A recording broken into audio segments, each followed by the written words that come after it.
birth of the Mackie.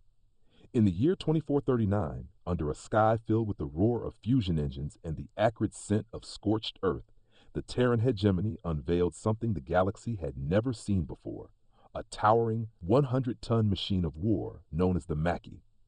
Colonel Charles Kincaid was chosen to bring it to life in its trial by fire, a duel against a squadron of Merkava heavy tanks. The battle was over in minutes. The tanks lay in ruin, their shells clattering harmlessly off the Mackie's thick armor, while the behemoth's cannons spat death with a precision that turned disbelief into awe. That day marked the dawn of the BattleMech era, and the Mackie's name would be etched into every soldier's mind from that day forward. K5S, the first steps. The first prototype, the MSK-5S, was a crude yet fearsome creation. Its right arm housed an autocannon 5, smaller than what would come later, and in its torso, a blazing large laser in place of the twin mediums the production model would later carry. 2 extra heat sinks gave it a touch more stamina in battle, but its armor was still of the primitive variety, heavy, yet surprisingly brittle compared to future plating. This was the Mackie that Kincaid piloted in the legendary Merkava trial, the ancestor from which every BattleMech would descend. MSK-6S, the standard bearer. Refined from the prototype, the MSK-6S carried a right-arm autocannon 10, a torso-mounted PPC that could vaporize armor at range, and twin medium lasers for close-in work. 15 heat sinks kept the machine alive in the heat of prolonged firefights. The primitive armor was replaced with more efficient plating, and its design became the template for every Mackie that followed. Factories worked day and night to produce them, and for a time, the Terran hegemony alone possessed the power of the BattleMech.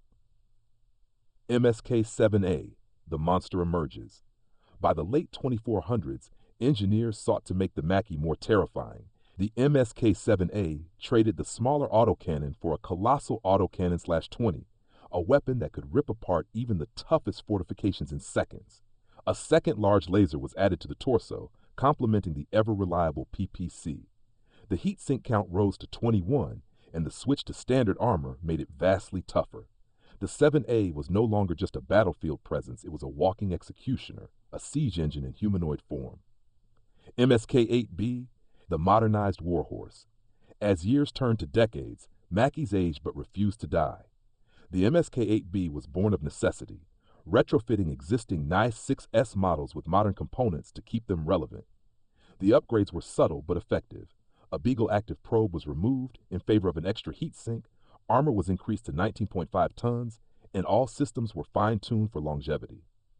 These refits kept the Mackie fighting on battlefields where newer designs might have faltered.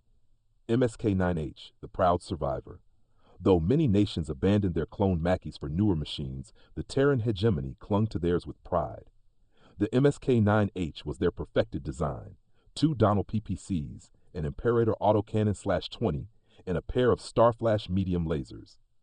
20 heat sinks tried to tame the massive heat output, while 19 tons of armor and case-protected ammunition kept it alive under punishing fire.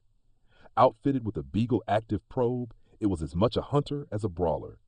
During the Amaris coup, these ancient warriors stood in the front lines, fighting with stubborn defiance even as Amaris himself ordered their destruction. Only about 100 were recovered by Kerensky for the Exodus. The rest fell in fire and steel. MSH-9HKR, Kilroy's little buddy. Then there was the legend of Kilroy, the mascot of the Desert Wars. His Mackie was a custom beast. 2 LB-10X autocannons replaced the single AC-20, with ammunition stored in each torso and protected by case. The Beagle active probe was stripped away to make room, and 13 double heat sinks kept it in the fight. Kilroy's Mackie was less a relic of history and more a symbol of defiance.